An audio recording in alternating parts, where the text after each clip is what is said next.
Hey there, AP Macro students. We are done now with all three FRQs because I'm assuming you've just finished writing question number 3. Question number 3 is a nice little question to wrap up this set. We're going to do a little bit of thinking about interest rates and foreign exchange markets. So let's go ahead and jump right in. Let's grade ourselves, finish up here with our work for the day, and we'll move on to some other things. So here we go. Question number 3. It starts off saying that exchange rates and interest rates are important for macroeconomic decision making. Great. We already know that. So let's go ahead and see what we need to do about it. A. How does an increase in Japan's government budget deficit affect each of the following? So we're talking about Japan. Okay, that's fine. How does an increase in their deficit affect the following? Real interest rates in the short run in Japan. All right, what graph do we know that affects real interest rates? That would be the loanable funds graph. So they don't ask you to draw a loanable funds graph, but drawing it is the way forward here. This is how you're going to do this analysis. So how do we know that a deficit affects real interest rates? Or now that we've identified the loanable funds graph, how does a deficit affect the loanable funds graph? Well, this is going back to our crowding out argument, right?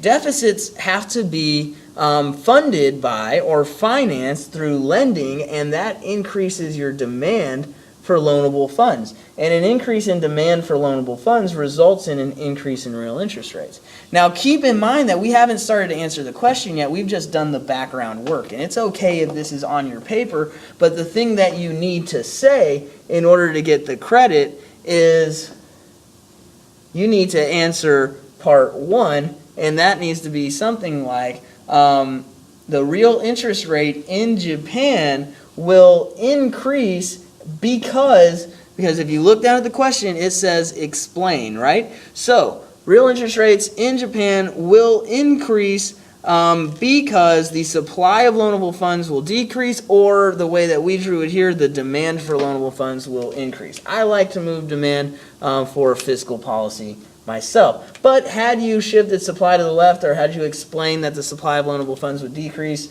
that would be fine. But because an increase in the demand for loanable funds. Okay? Part A2 asks you to do something with that bit of information. The question says, what will happen to private domestic investment in plant and equipment in Japan? Well, we know, and by the way, that's another term for gross private investment, and we know that gross private investment decreases when interest rates go up. And they don't actually ask for an explanation there. So you just need to say that investment would decrease in Japan. Now we move on to part B.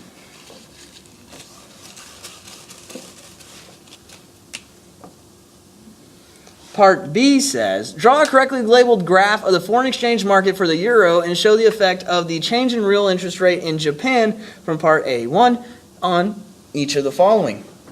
So you're going to be graded on the euro graph, but I like to always draw both. So you have 2 supply and demand graphs. It's the exchange rate for each of them, and it is yen over euro, and this one is euro over yen. And you are doing your quantity here and your supply and your demand, supply and demand. Both of these graphs properly labeled, quantity of euros and quantity of yen. Now, keep in mind your graded graph is the euro graph. Okay? So, how does higher interest rates in a country affect the supply and demand of that currency? Well, let's stay over here in the yen and let's just ask ourselves that. Well, how is supply and demand going to affect be affected for the yen because of higher interest rates? And this is one of those that hopefully you have memorized. It's a big determinant, and it is that demand for the yen will increase because foreign investors are attracted to higher rates of return. And following our two rules, if demand for the yen increases, then the supply of euros increases over here. And by the way, you got a point just for drawing your euro graph correctly. Okay. Another point is given for the shift of supply of euros to the right, and you needed to say that, or show at least, that the price of the euro is going to go down. But I'm kind of getting ahead of myself here. Part 1 requires an explanation, right? So supply of euros increases, and the reason for that is that people in Europe are attracted to higher rates of return in Japan. Okay? So you might say anything like Europeans increase investment in Japan, or they're wanting Japanese financial assets, or they're attracted to higher rates of return of investment in Japan, however that is. So there's 3 points total. There's one for drawing the graph, there's one for showing that the euro depreciates, and there's one for, and that's through a shift in supply, and then another one for explaining why that is. Finally, you get to answer choice C.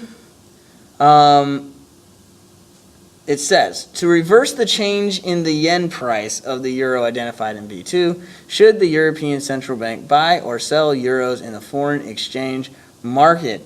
Now, basically we're talking about how to manipulate the currency markets.